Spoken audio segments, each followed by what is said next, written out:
Sir, Kamal Nath जब मध्य प्रदेश के मुख्यमंत्री बने थे, जो 18 महीने की सरकार थी, तो उस समय एक मामला बहुत चर्चा में आया था, हनी ट्रैप। तो ये हनी ट्रैप स्कैम था क्या? हनी ट्रैप स्कीम जो था वो मध्य प्रदेश में भोपाल में जो अय्याश अधिकारी थे, जो करोड़ रुपया साल रिश्वत संग्रहित करते थे, तो वह सुरा और सुंदरी के शौकीन हो गए और उसके कारण कुछ सुंदर लड़कियां जो थी, वो हनी ट्रैप का मतलब ये था कि वो अपना शारीरिक सुख उन अधिकारियों को दे करके वो वीडियोग्राफी कर लेती थी और उन अधिकारियों से या मंत्रियों से फिर अवैध धन मांगती थी कि ये वीडियो जो हमने वीडियोग्राफी की है ये हम पब्लिक कर देंगे, और उस डर से 2 करोड़ 3 करोड़ 5 करोड़ रुपया तक मांगते थे। तो जब ये स्कीम खुला तो उसके खिलाफ कोई कार्रवाई, जब सरकार की ओर से ऐसे अधिकारियों के खिलाफ कोई कार्रवाई नहीं की गई, तो सबसे पहले मैं अभिभाषक था, दिग्विजय सिंह भंडारी ने हाई कोर्ट में एक जनहित याचिका प्रस्तुत की और ये कहा कि ये जो अय्याश अधिकारी हैं इन सबके लिए कार्रवाई की जाए और ये भी देखा जाए कि ये लोग पैसा, इतना रुपया जो हनी ट्रैप में 2 करोड़ 3 करोड़ 50 लाख जिस तरह के जो वीडियोग्राफी है, क्योंकि उन लड़कियों से वीडियोग्राफी जो जब्त हुई थी, उन वीडियोग्राफी की सीडी पुलिस ने बनाई थी। उस सीडी में से एक सीडी लोक स्वामी के जो मालिक थे जीतू सोनी, वो कहीं से ले आए थे, उन्होंने छापना चालू किया था और एक सीडी की कॉपी मुझे दे दी थी। तो मैंने तत्काल उसे हाई कोर्ट में पेश करके कहा कि सीडी में सभी सबूत हैं, उन अधिकारियों के भी, लड़कियों के भी और मंत्रियों के भी। उसमें सुधीर रंजन मोहंती वगैरह बहुत से सीनियर आईएएस ऑफिसर्स थे, परंतु हाई कोर्ट ने उसे फॉरेंसिक जांच के लिए भेजा। फॉरेंसिक जांच में वो सही पाई गई, परंतु उसको फॉरेंसिक रिपोर्ट को पब्लिश इसलिए, यानी कि इवन कोर्ट में भी पेश किया तो बंद लिफाफे में पेश किया, उसकी प्रतिलिपि किसी को नहीं दी गई ताकि ये छिपाया जा सके कि कौन कौन अधिकारी और मंत्री उसमें शामिल थे। और ये सब कुछ हुआ उस समय मुख्यमंत्री कमलनाथ थे। जितने भी हनी ट्रैप में, जो शिवराज सिंह चौहान मुख्यमंत्री थे तब हनी ट्रैप का स्कीम आरंभ हुआ था, और जब कमलनाथ मुख्यमंत्री बने तो उन्होंने जितने हनी ट्रैप में के अपराधी अधिकारी थे, सीनियर आईएएस ऑफिसर्स, उन सब से मोटी रिश्वत ली। वो मोटी रिश्वत ले करके और हनी ट्रैप में किसी भी अधिकारी का नाम आने देने से रोका और उनको अपराधी बनाने से रोका।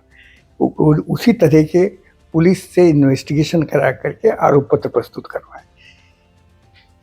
इसमें जो रोका, और उसके बाद में कमलनाथ खुद ने एक सीडी अपने पास रख ली, अपने वांछित इच्छाएं या आदेश लेने के लिए या अवैध धन लेने के लिए, और उन्होंने पब्लिकली ये कहा अधिकारियों के, मेरे पास सीडी है, मैं उसे उजागर कर दूंगा।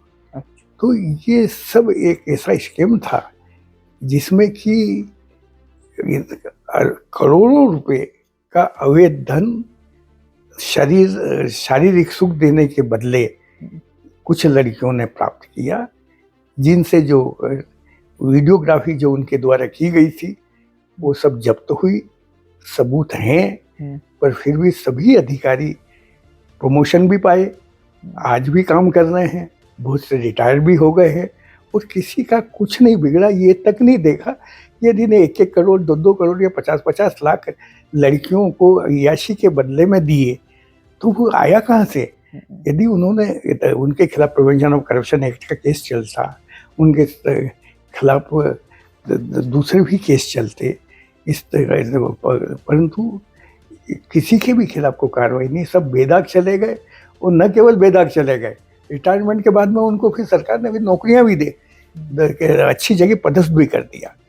तो इसमें पॉलिटिशियंस, मंत्री, सीनियर आईएएस ऑफिसर, मुख्यमंत्री सभी इस स्कैम को खत्म करने में और कोई कार्रवाई नहीं होने देने में शामिल थे। सर, इसमें इस पूरे मामले में सिर्फ अधिकारी ही शामिल थे या मतलब शासन के मतलब नेता या मंत्री विधायक भी शामिल? जितने अधिकारी थे उतने ही मंत्री भी थे और नेता भी थे जो कि करोड़ों रुपया अय्याशी पे खर्च कर सकते थे।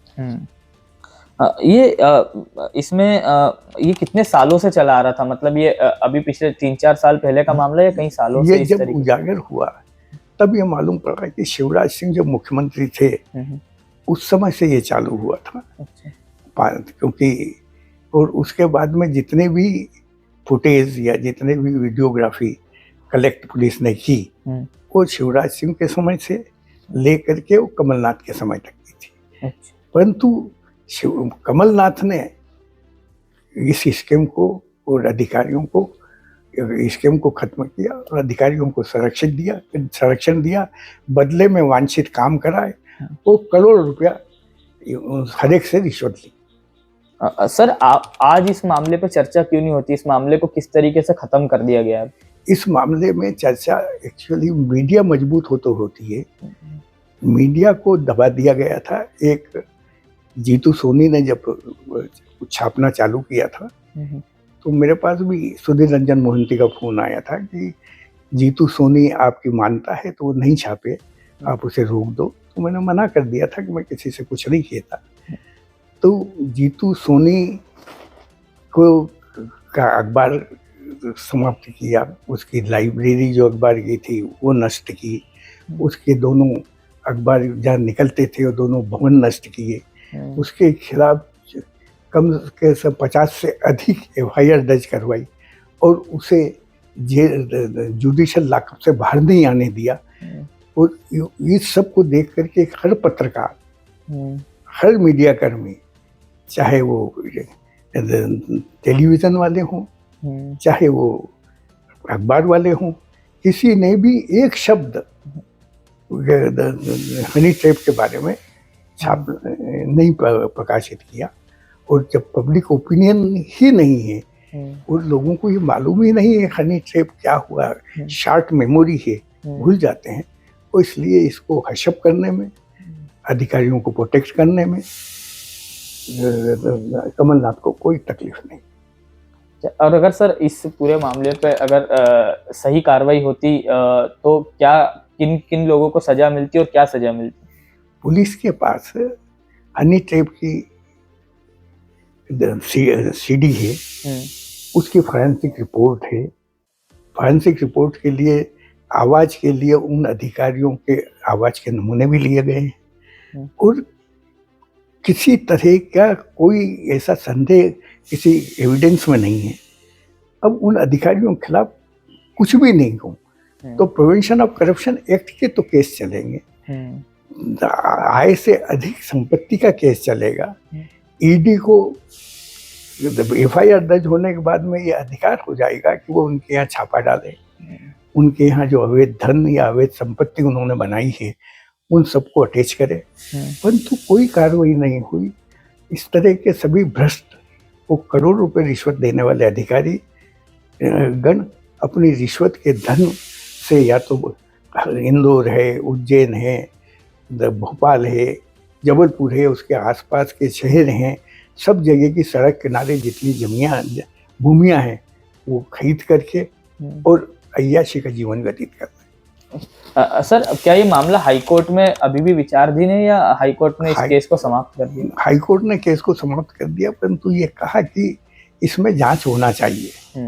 हाईकोर्ट ने पीआईएल को तो चलाया परंतु फॉरेंसिक रिपोर्ट के बाद अपने यहाँ पेश नहीं करवाई और पेश नहीं करवाने से हाईकोर्ट के ने डिस्पोजल कर देने से कोई कार्रवाई आगे न्याय हाईकोर्ट के द्वारा नहीं हुई और हाईकोर्ट के द्वारा कार्रवाई नहीं होने से अधिकारीगण और पॉलिटिशियंस सभी अपने अय्याशी के लिए खर्च किए गए धन, संग्रहित की गई रिश्वत, उन सब के अपराधों से बच गए। ठीक है सर, इस आपसे आज इस हनी ट्रैप पे चर्चा करके पता चला और लोगों को भी अब जानकारी मिलेगी कि वास्तव में हनी ट्रैप मामला क्या था, क्यों सरकार ने इस मामले को दबा दिया। बहुत बहुत धन्यवाद।